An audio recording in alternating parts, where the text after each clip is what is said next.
decision in football. We can argue it, we can't. What referees have to do is follow criteria. And what you see is, even though it's come from distance, did he want to deliberately handle it? I don't believe he didn't. The ball's come over. The arm is quite natural. It's quite close to his body. He doesn't put it out to make his body bigger. So therefore, I believe that the referees follow the criteria that we always get. The players get it at the start of the season. And you know what? You can argue week in, week out about what is a handball or not. Professional footballers and coaches will say one thing. And 1 week they'll say it's a handball. Next week they'll say it's not a handball. But what the referees have to do is follow some criteria.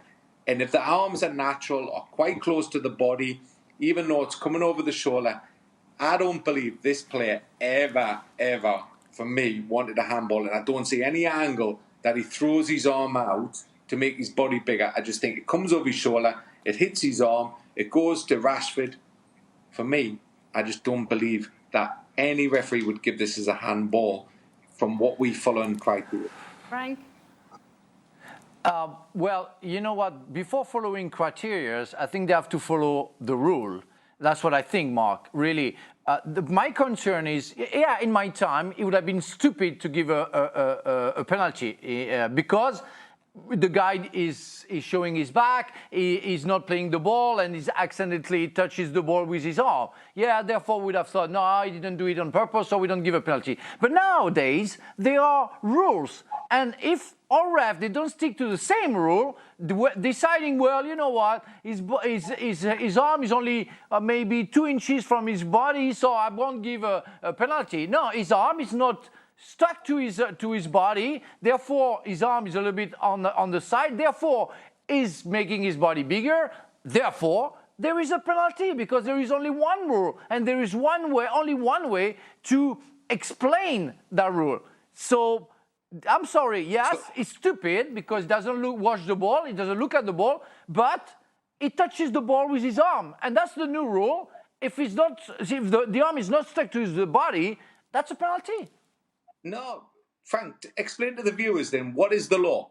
What is the law for handball, please? Because for me, I was always under the interpretation that if you made your body bigger, the arm was clearly outside your body, okay, and you were looking at the ball and you deliberately blocked the ball and you made your body bigger, played the ball with his arm. And therefore, for me, and what we look at as referees, and that's the way we follow the law, we don't ever think this is a handball.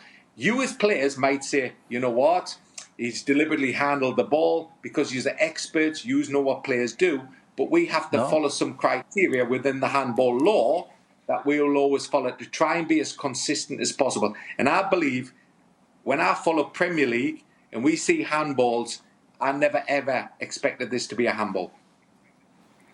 I'm sorry, but he didn't do it on purpose. He didn't do it deliberately. But his arm is on the side, and the ball touches. And for me, the new rule says that if he touched the arm, and the arm is not stuck, it's a penalty. There was no interpretation in that matter. I will only say I disagree with Frank slightly in that back in our day, that was a handball too. I didn't realize there was a debate about this. That ball travels fully, 20 yards, 30 yards? At least. In the air, in full view. It's not as though it just comes around a defender or attacker and the defendant in the situation is unsighted and it catches him off guard. The fact that his back is turned is on him. The fact that he has no idea where the ball is entirely on him. If he decides to run around in circles and all of a sudden the ball hits him in the arm, that's on him. That's a handball all day, every day. It's all the players against Mark Clattenburg. We've got more decisions. Well, Mark is wrong on that one.